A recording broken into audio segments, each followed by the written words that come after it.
Good morning, everyone, ladies and gentlemen. Today, September 1, 2023, we'll be having private conference for two civil works project, particularly with contract ID number 23BI 112 and 23BI 113, and two goods and services with contract ID 23GBI 49 and 23GBI 50. But before we start, let's invoke the blessing of the good architect of the universe. Let us all stand for a prayer.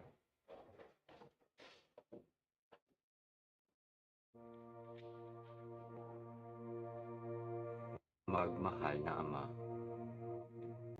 gabayan niyo po kami sa bagong umaga na ito. Patawarin niyo po kami sa lahat ng aming masala.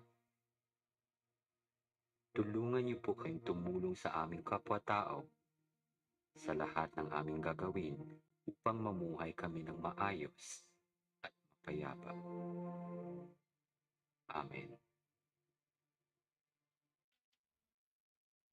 Let's all be seated.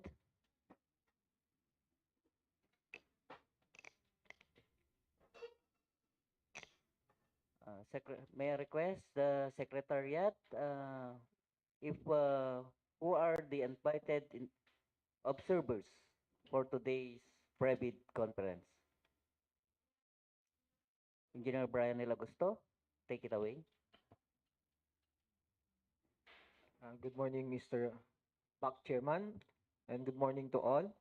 For this private conference for two civil works projects and two goods and services. This is a letter for the observers dated August 25, 2023. For the first official observer is from the resident auditor, Commission on Audit, DPWH Nueva Vizcaya First District Engineering Office, Bambang, Nueva Vizcaya. And our second official observer, sir, is Mr. Caridad Corridor, National Coordinator, Philippine Partnership for Development of Human Resources in Rural Areas, or PhilDHRRA, Loyola Heights, Quezon City. And our third observer, sir, official observer, is Engineer Gladys G. Tiburcio, alternate observer from the National Contractors Association of the Philippines Incorporated, Aritao, Nueva Vizcaya. And it was officially stamped received by the Commission on August 25, 2023, sir. And sir, this is are the three official observers for our procurement activities today. Thank you. Thank you, my brother, Engineer Brian Nilagusto. Once again, good morning to each and everyone, to our YouTube live viewers, fellow back members, and prospective bidders who are present today. Good morning, sirs, madam. Good morning po. So, to continue, may I request again, our secretariat to read the attendance and declare if we have a quorum. Brother Neil Augusto, take it away. Thank you, Mr. Chairman, for the roll call of attendance for today's private conference. For the bids and awards committee members composition, we have Engineer Valentino B. Sareno, Present. Back Chairman, Chief Planning and Design Section, Madam Veronica G. Lodovico, Present. Back Regular Member, Administrative Officer 5, Architect IVO Salazar, Provisional Member and User for all types of project procurement. We have Engineer Jermin B. Buenavista, Provisional Member and User from the Planning and Design section. We have Engineer Bayani F. Molina, Provisional Member and User from the Construction section. And we have Engineer Larissa Villanueva Blanza, Provisional Member and User for Goods and Services from the Maintenance section. And for the roll call, sir, of the back secretariat, yours truly, Brian Neil G. Augusto, head. For back secretariat members, we have Mr. Remigio A. Santos, back secretariat member, Mr. Allen Edward G. Damaso, back secretariat member, Miss Simonetti Lacorda, Back Secretariat Member. Miss Ande Erika Fatima Picabang, Back Secretariat Member. And Miss Lutgarda D. Reyes, Back Secretariat Member. And for the technical working group, sir, who are present here for today's activity, we have Engineer Reden A. Milyare, TWG member, Miss Diane Sheldon B. Balico, TWG member. And for the observers, sir, we don't have any observers who wish to attend for today's private conference. And for the prospective bidder, sir, may we acknowledge the presence of Mr. Joy G. Pascual. Good morning, sir. Welcome. From iSource, and Mr. Pai Mr. Philip Pailangco. I'm sorry, Pailangco. From the iSource uh, corporation, sir. Yes. Corporation. And for the technical working group, for technical personnel, sir, for who prepared for the plans and this we have Mr. Jerry Itan from the planning and design section, and Mr. Peter for Dumagas for the goods and services. Thank you. And majority, sir, of the back composition is hereby present for today's activity. Therefore, there is a constitution of quorum. Thank you. Thank you, Engineer Brian Nelagusto, our head secretariat. Since we have a quorum, as a back chair, I now declare that this procurement activities is officially open and is in order. So to continue, may first read the section 26 of the revised implementing rules and regulations, particularly section 22, which is private conference. 22.3, the private conference shall discuss, clarify, and explain, among other things, the eligibility requirements and the technical and financial components of the contract to be bid, including questions, clarifications raised by the prospective bidders before and during the pre-bid conference. Pre-bid conference may be conducted in person or face-to-face through video conferencing, webcasting, or similar technology or a combination thereof. Procuring entities with video conferencing capabilities that have manufacturers, suppliers, distributors, contractors, and or consultants that also have video conferencing capabilities may conduct their pre-bidding conference electronically. The pre-bid conference is open to prospective bidders, and in case of procurement of consulting services, the shortlisted bidder, but attendance shall not be mandatory. 22.4, the minutes of the pre-bid conference shall be recorded and prepared not later than 5 calendar days after the pre-bid conference, and shall be made available to prospective bidders not later than 5 days upon written request. Decisions of the BAC amending any provision of the bidding documents shall issued in writing through a supplemental/bid bulletin at least 7 calendar days before the deadline for the submission and receipt of bids. That is Section 22, particular private conference of the 2016 revised implementing rules and regulations. So we will go for the agenda for today, which is this is the agenda for today's private conference. The basic contract data, which will be discussed for civil works, for contract ID 23BI0112 and 23BI0113, the preparer, Engineer Jerry Itan. And for goods and services, to be discussed to us for contract ID number 23BI49, Engineer, sinong kwan? Ay, si Larissa Blanza, the provisional member for goods and services. And for contract ID 23GBI 50 for the equipment, our equipment engineer, Peter Paul Dumagas. Okay. For the number 2 requirements of bidding documents to be discussed to us by our head procurement, Engineer Brian Nilagusto. For number 3, the documents to be submitted by the bidder, including technical and financial proposals, also by our procurement engineer, Engineer Brian Nilagusto. For criteria and procedure for the preliminary examination of the bids, detailed evaluation of bids, post-qualification and award for our provisional member for all types of procurement, Architect Ivy Salazar. For number 5, questions, comments from bidders, and replies of back and other representative of procuring entity, the back.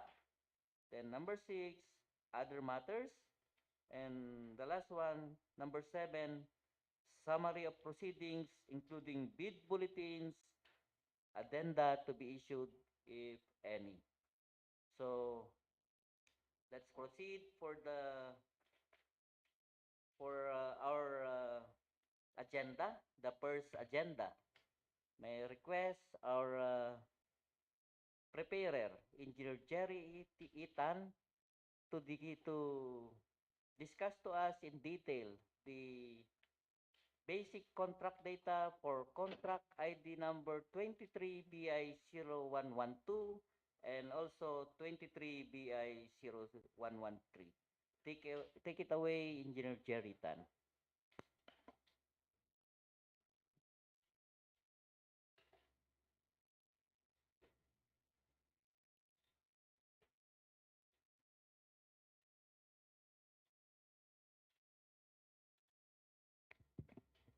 Hello, sir.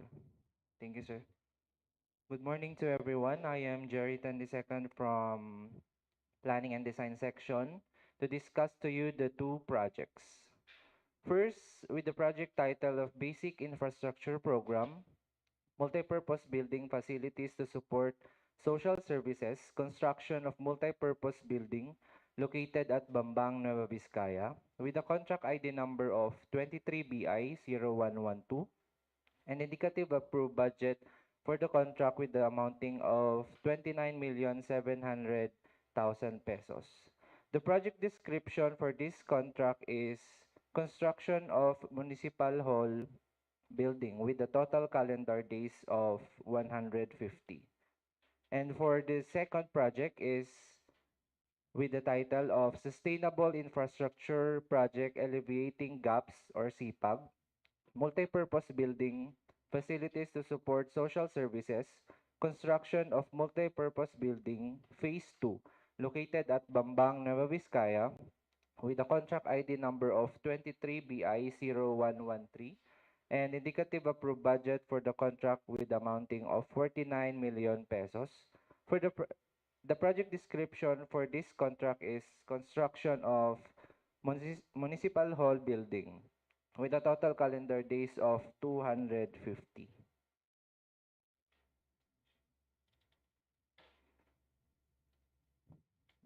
Next slide, please. Here's the perspective view of the proposed project of Bambang Municipal Hall. Next. Next po. As shown on the screen is the vicinity map. Next. And the location of the proposed multi-purpose building. Next. Here's the site development plan showing the existing building, Highlighted with yellow are the ones to be demolished, which will be included for the contract ID 23BI0112. The identified building to be demolished are isang slide ko, Papindot. Are the main building, nutrition office, powerhouse, RTC office, pavilion, CR Municipal Agriculture Office, Municipal Rural Health Unit, and the birthing clinic. Next slide, please. This is our site development plan showing the building footprint with the 1,657.75 square meter, and the lot area is 2,354.91 square meter. Next slide, please. Sige, sir. Next. Next. Highlighted with the color green is for the project with contract ID 23BI0112, while the blue one is for the project with the contract ID 23BI0113. Both projects will only cover from foundation to structural steel framing of lower ground and upper ground. Next slide, please. Shown on the screen is the lower ground floor plan. Next. Next is the upper ground floor plan. Next slide, please. Here's the foundation plan consisting of board piles with pile cap. Next. After the pile cap, we have a concrete pedestal. Next. Here's the base plate location plan for the connection of the steel column to the concrete column pedestal. Next, like this. And this is the upper ground framing plan.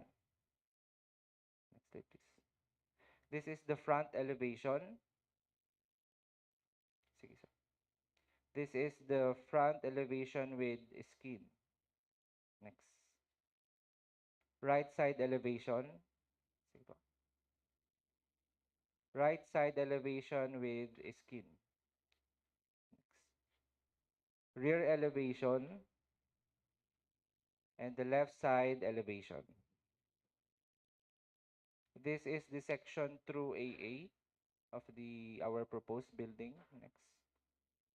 This is the section through BB. Next. That's all. Thank you.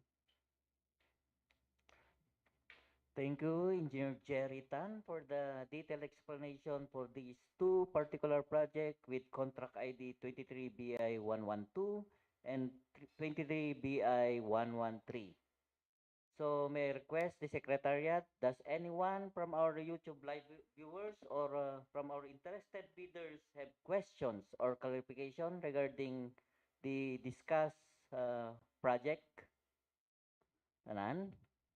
So does anyone in fellow back members, let's start from the basic contract data, from the planning and design section. Engineer Jermin Benevista, do you have any amendments or to be made?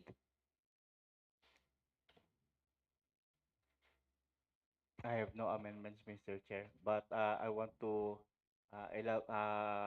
parang i-elaborate lang kung ano yung skin ba dun sa tinatawag. Sir, yung skin, sir, yun yung parang additional cover doon sa building. Pag sinabi natin yung elevation lang, yung mismong front, kunwari yung concrete niya lang, and then the skin, kasama po yung cladding. Yung elevation po. Apo. That's all? Ayun, sir. Yung naka-reflect lang kasi sa elevation, sir, yung mismong structure, and then yung isa with skin is kasama po yung mga cladding na nakalagay. Thank you. Yes, sir. Okay. Okay. Architecture, skin, architecture. Okay. Okay. That's all, Engineer Jermin Benevista. Yes, Mr. Chair. Okay, noted. So, about provisional member Architect Ivy Salazar.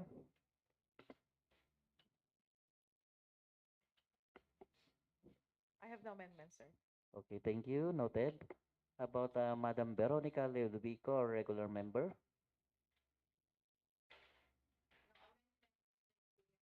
Okay, noted.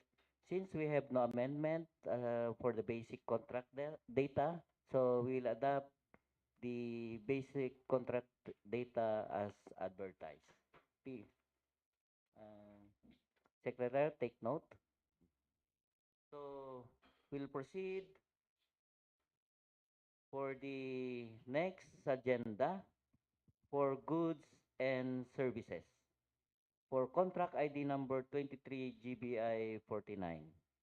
May I request our provisional member, Engineer Larissa Blanza, to discuss to us the details for this contract. Good morning po.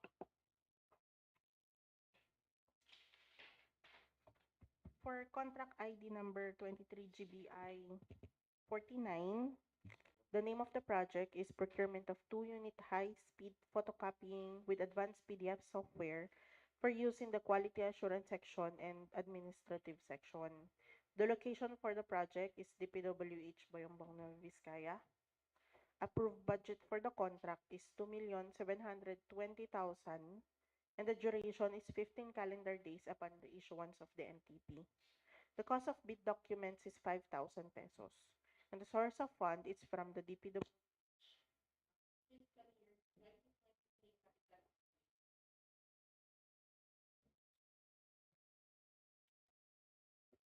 The source of fund is from the DPWH FY 2023 capital outlay. The details for the two-unit high-speed photocopying with advanced PDF software is as follows. The functions of the machine are to copy, print, scan, network, duplex, and ATF. The color capacity should be full color inkjet. Resolution is up to 600 by 2400 dpi, and the HDD capacity is 320 gigabyte. The print speed should be up to 100 IPM over 100 IPM. Paper size is up to A3, and the paper weight should be 52 to 300 GSM. The input paper capacity should have a standard of 2,200 sheets with a bypass tray of 150 sheets. Output paper capacity is 700 sheets.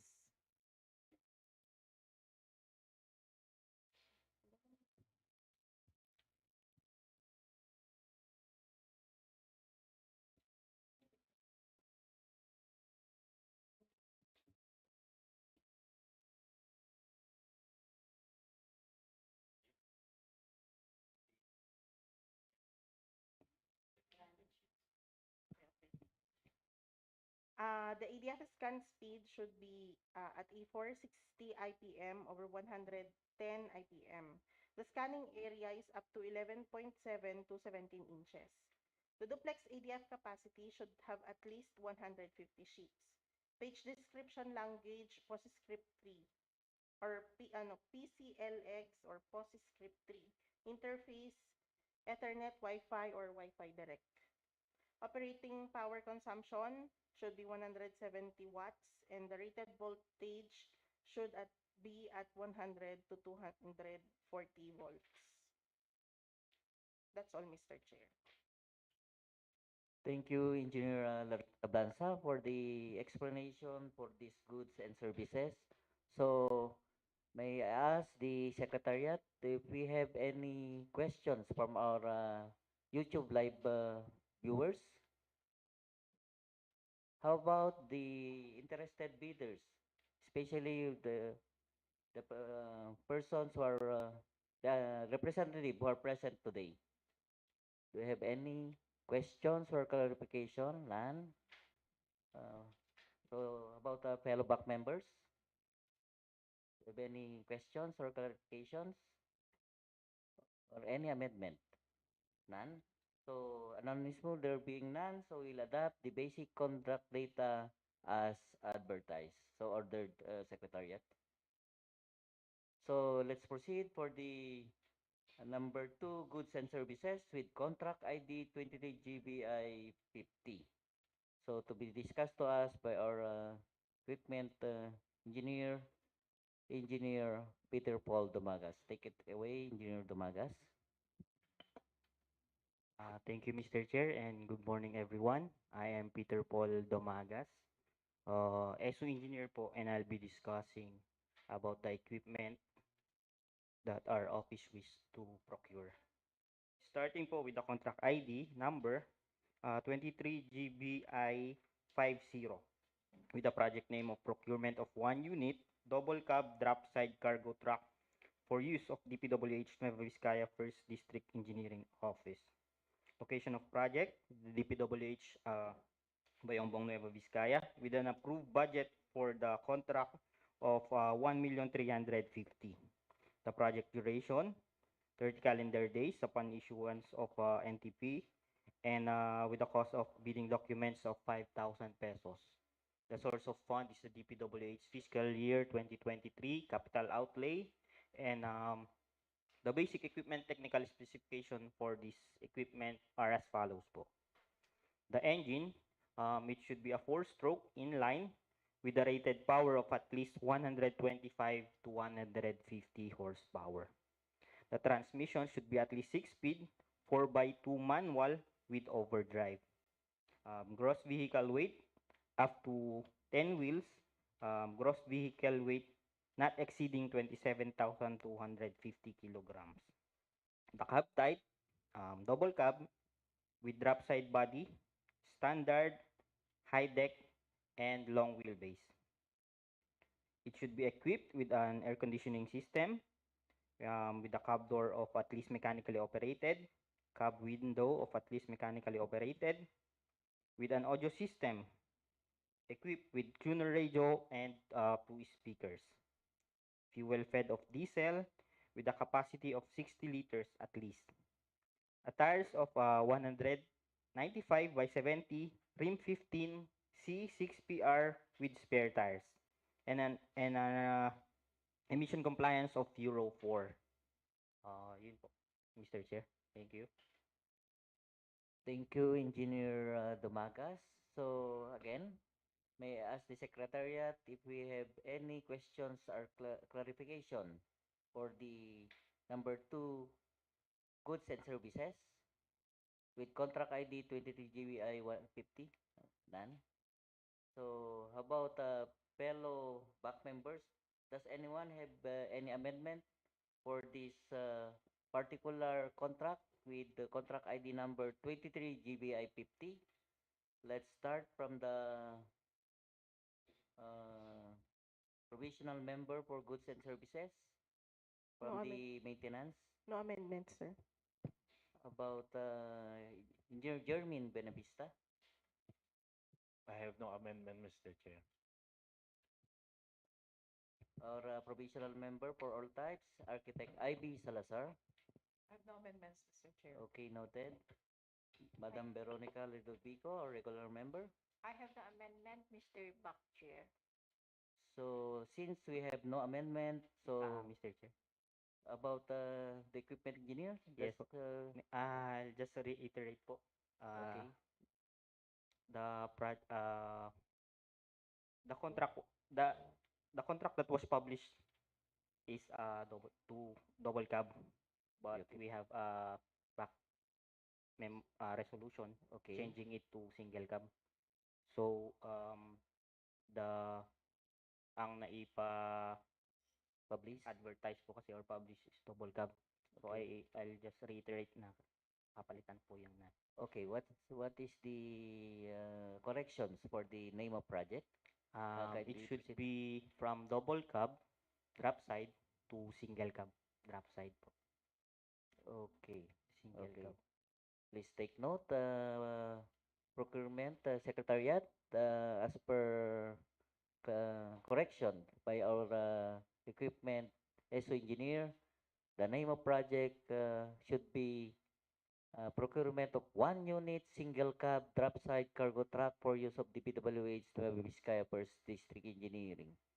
Ins- that is the correction Thank you, from Mr. Chair. double cab to single cab. Okay, anything? So please take note for that amendment for the name of project.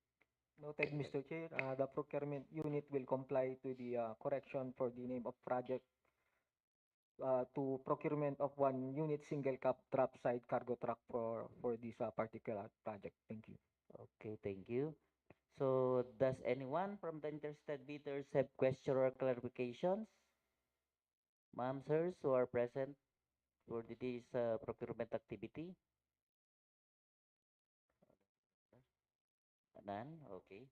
So let's proceed for the next agenda.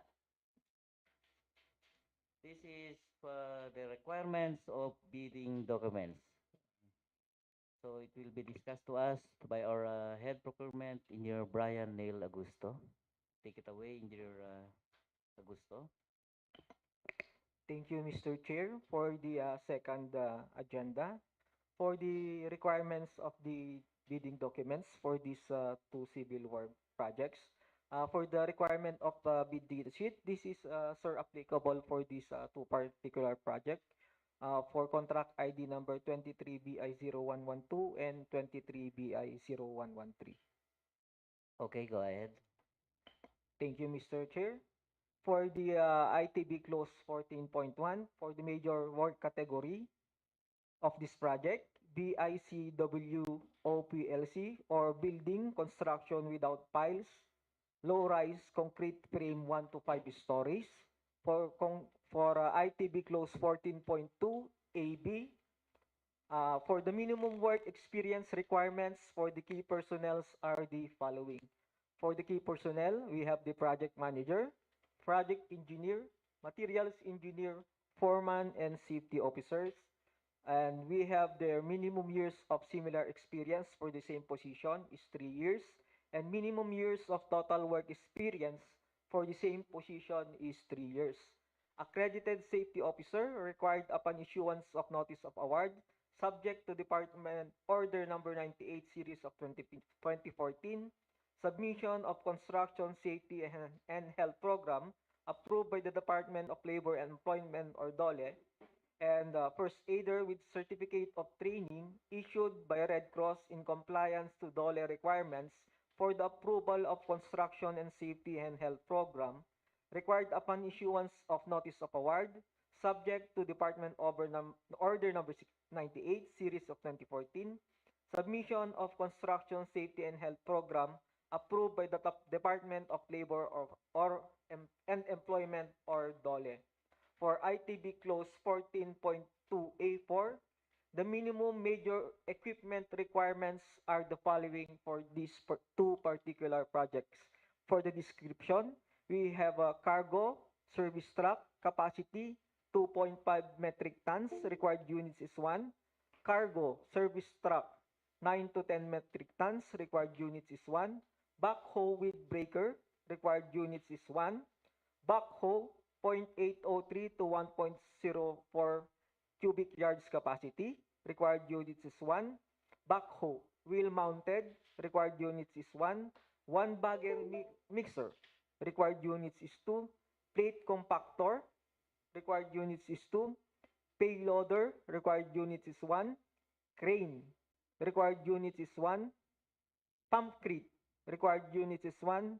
And transit mixer, required units is 2. Concrete batch plant, required units is 1. Dump truck, required units is 3. Water truck, required units is 1. Drilling rig, CMB TH18-65, 200 mm diameter, 65 meter depth, and 1,800 kilogram meter drill torque, required units is 1. Vibro hammer with hydraulic power pack, 120 kilonewton meter, required units is 1. Portable breaker, walker or portable breaker, required units is 1.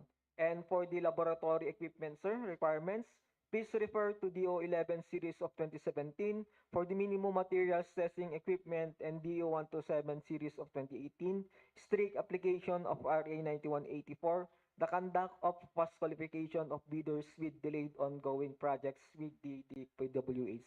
Sir, these are the requirements for the bidding documents stipulated in this procurement activity. Thank you. Thank you, Engineer Brian Alobusto. So, about for goods and services. Okay, please continue. Yes, sir. For the bid data sheet requirement for these goods and services for contract ID number 23 GBI 149 and 23 GBI 150. This bid data sheet, sir, are similar to each other. So parehas po sila. For Okay. the ITB close 14.1A, the bid security shall be in the form of a bid securing declaration or any of the following forms and amounts. Letter A, the amount of not less than 2% of ABC if the bid security is in cash, cashier's manager's check, bank guarantee, bank draft guarantee, or irrevocable letter of credit.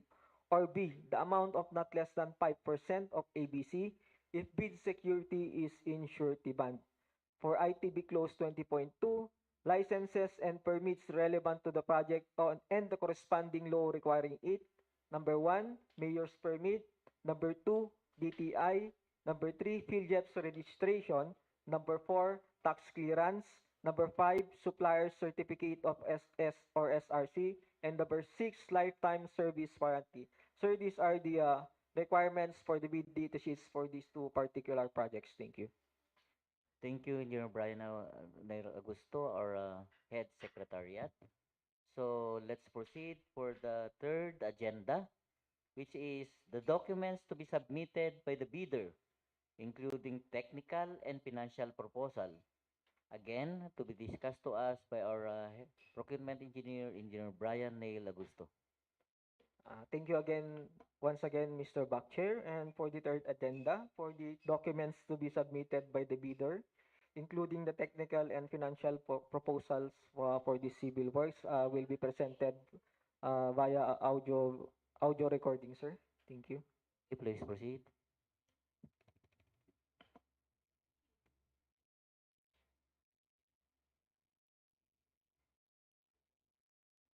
Technical and financial components. Number 1. Technical component envelope. Class A documents. For legal documents, letter A, valid PhilJEP's registration certificate, platinum membership, all pages. Or letter B, registration certificate from Securities and Exchange Commission, Department of Trade and Industry for sole proprietorship, or Cooperative Development Authority for cooperatives or its equivalent document. And letter C, mayor's or business permit issued by the city or municipality where the principal place of business of the prospective bidder is located, or the equivalent document for exclusive economic zones or areas.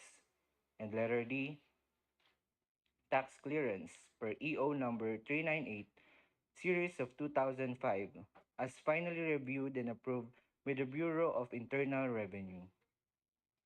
For technical documents, letter E, statement of prospective bidder of all its ongoing government and private contracts, including contracts awarded but not yet started, if any, whether similar or not similar in nature and complexity to the contract to be bid.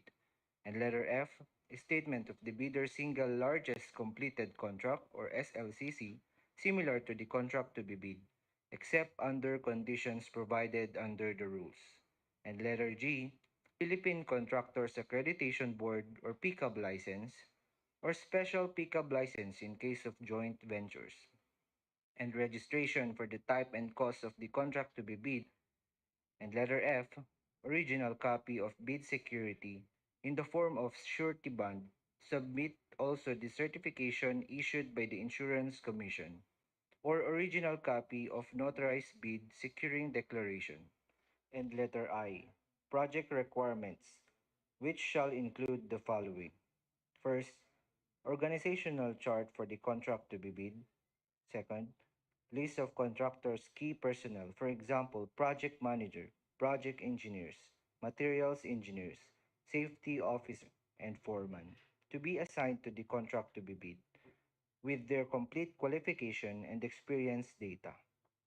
Third, list of contractors' major equipment units which are owned, leased, and or under purchase agreements, supported by proof of ownership or certification of availability of equipment from the equipment lessor, vendor, or the duration of the project as the case may be. And last, list of contractors' minimum material testing equipment which are owned as per Department Order Number 11, Series of 2017. For letter J, original duly signed omnibus sworn statement o OSS, and if applicable, original notarized secretary's certificate in case of corporation, partnership, or cooperatives, or original special power of attorney of all members of joint venture, giving full power and authority to its officer to sign the OSS and to do acts to represent the bidder. For financial documents, letter K, the prospective bidders audited financial statements showing, among others, the prospective bidders' total and current assets and liabilities is stamp received by the BIR or its duly accredited and authorized institutions for the preceding calendar year, which should not be earlier than 2 years from the date of bid submission. And letter N, the prospective bidder's computation of net financial contracting capacity or NFCC, Class B documents. Letter M, if applicable, duly signed joint venture agreement or JVA in accordance with the Republic Act number 4566 and its IRR in case the joint venture is already in existence, or duly notarized statement from all the potential joint venture partners stating that they will enter into and abide by the provisions of the JVA in the instance that the bid is successful. Number 2, financial component envelope. Letter N, original of duly signed and accomplished financial bid form and other documentary requirements under Public Act number 9184. Letter O, original of duly signed bid prices in the bill of quantities. And letter P, duly accomplished detailed estimate form, including a summary sheet indicating the unit prices of construction materials, labor rates, and equipment rental used in coming up with the bid. And letter Q, cash flow by quarter. Mr. Chair, these are the supporting documents to be submitted by the bidder, including technical and financial proposals. Thank you. Thank you, Engineer Brian L. Augusto. So let's proceed. Let's continue for the fourth agenda, which is criteria for the preliminary examination of the bids, detailed evaluation of bids, post-qualification, and award. To be discussed to us by our provisional member for all types of procurement, Architect IB Salazar. Thank you, sir. For agenda number 4, may we listen to the pre-recorded audio? Thank you. Okay, please play.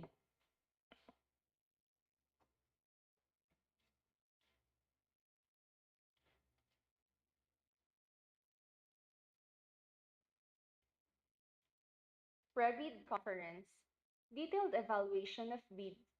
For the procurement of goods and infrastructure projects, the BAC shall evaluate the financial component of the bids to determine the lowest calculated bid using the following steps. The BAC shall immediately conduct a detailed evaluation of all bids using non-discretionary criteria in considering the following. Completeness of the bid. Unless the instructions to bidders specifically allow partial bids, bids not addressing or providing all of the required items in the bidding documents, including, where applicable, bill of quantities, shall be considered non-responsive and thus automatically disqualified. In this regard, where a required item is provided but no price is indicated, the same shall be considered as non-responsive. But specifying a zero or a dash for the said item would mean that it is being offered for free to the government, except those required by law or regulations to be provided for. Arithmetical corrections. Consider computational errors and omissions to enable proper comparison of all eligible bids.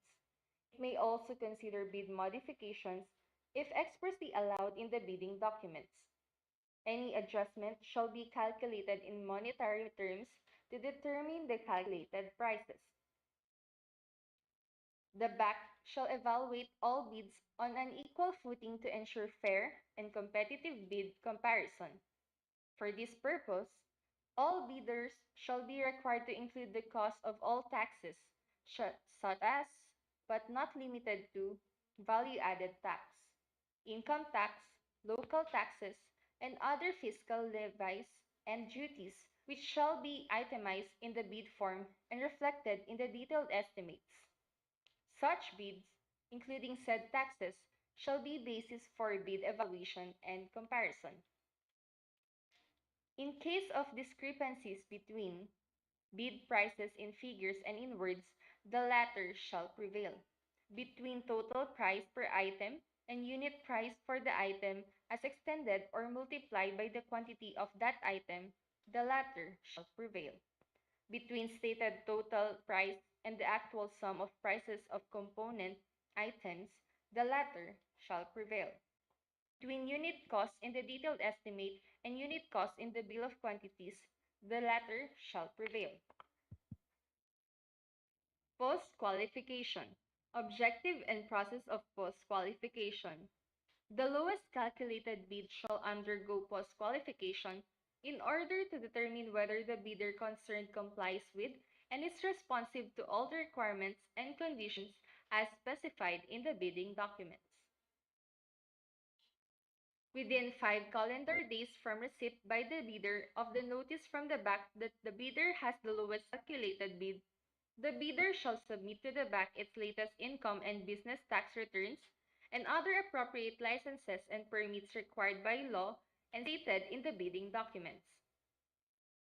Failure to submit any of the post-qualification requirements on time or a finding against the veracity thereof shall disqualify the bidder for award, provided that in the event that a finding against the veracity of any of the documents submitted is made, it shall cause the forfeiture of the bid security in accordance with Section 69 of this IRR.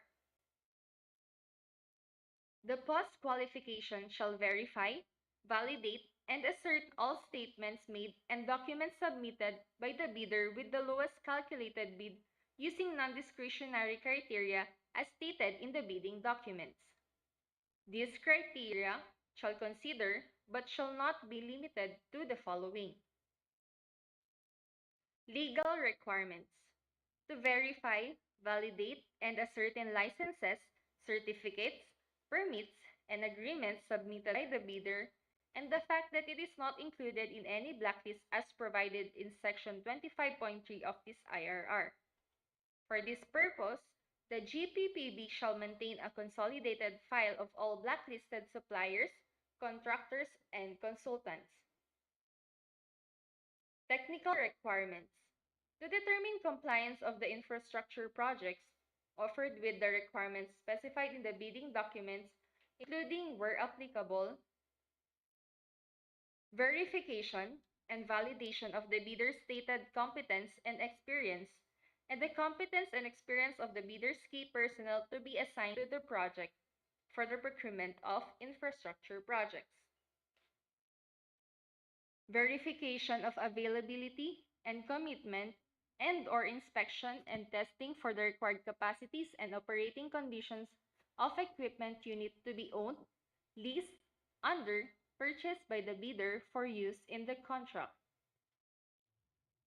Negative slippage of at least 15% in any one project or a negative slippage of at least 10% in each of 2 or more contracts.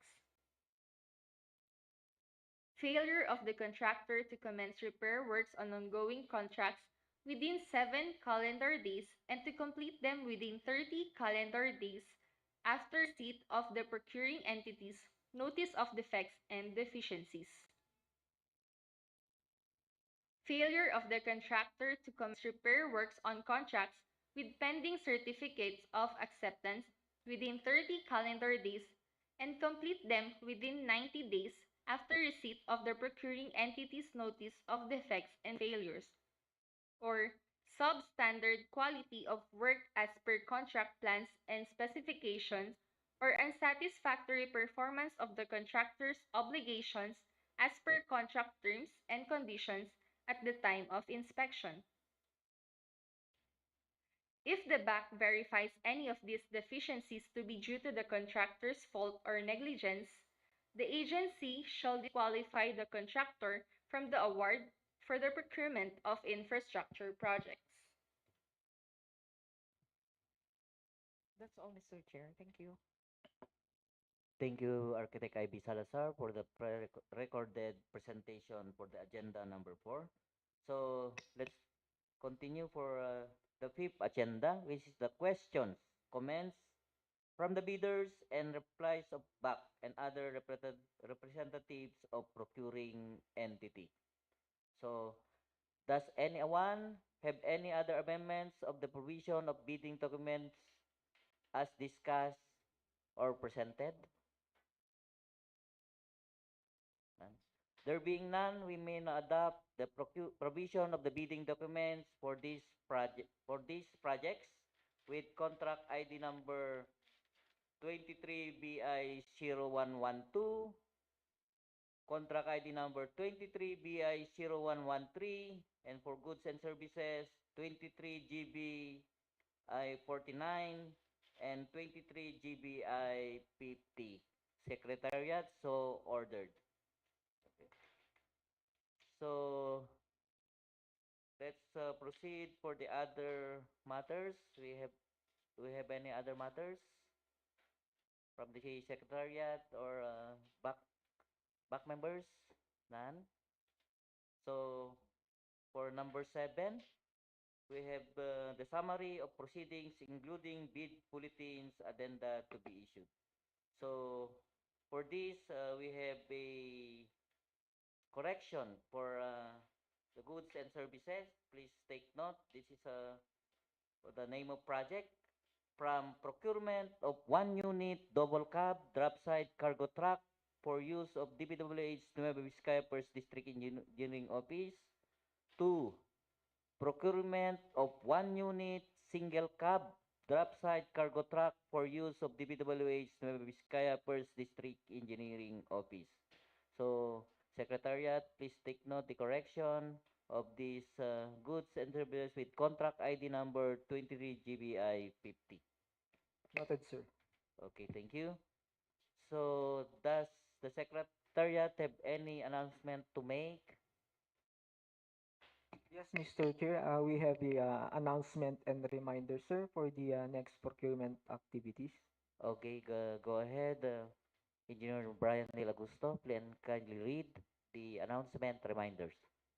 Thank you, Mr. Chair. With the recently concluded and finished pre-bid conference for these two civil works projects and two goods and services, these are scheduled on opening of bids on on September, sir, September 12, 2023 at 9:01 a.m.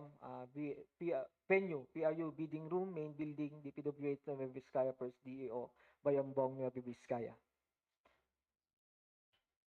Okay, please continue. Yes, sir, for the civil works projects, for the two civil works projects with contract ID number 23BI0112, name of project, Basic Infrastructure Program, BIP, multipurpose building facilities to support social services, construction of multipurpose building, Bambang, Nueva Vizcaya.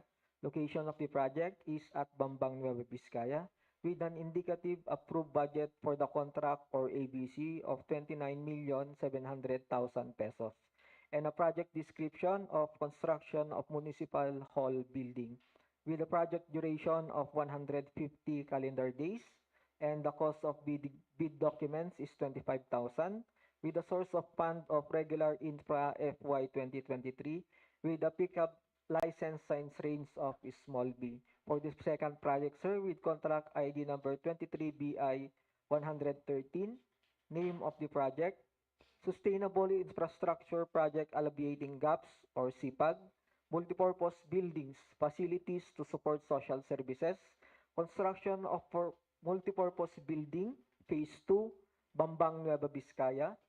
Location of the project is at Bambang, Nueva Vizcaya with an indicative approved budget for the contract or ABC of 49 million and a project description of construction of municipal hall building with the project description with the project duration of 250 calendar days. The cost of bidding documents is 25,000 pesos.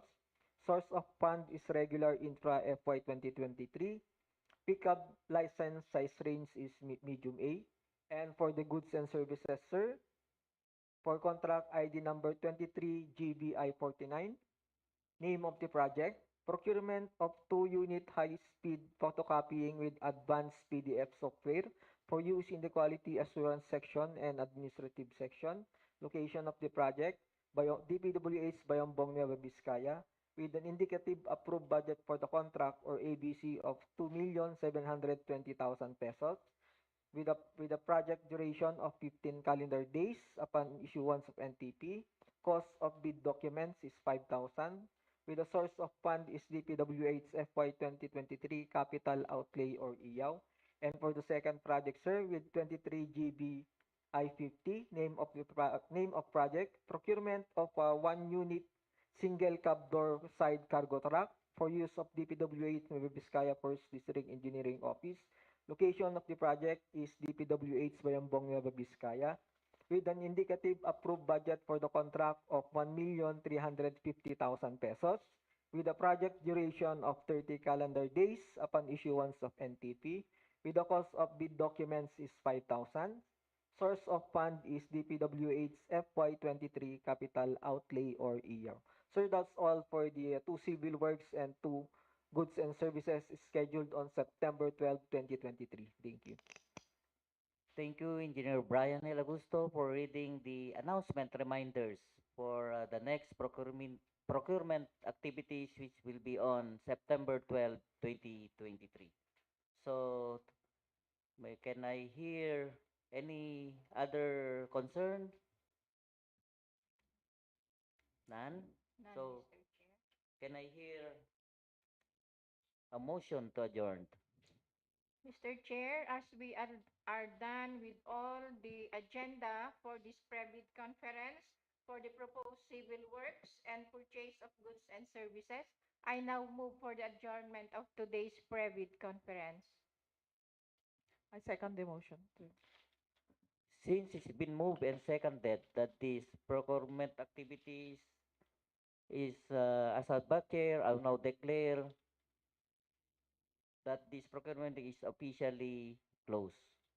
That ends our conference, and I wish everyone a fruitful day ahead. God bless us all, and let us all stay safe. Good morning. Thank you.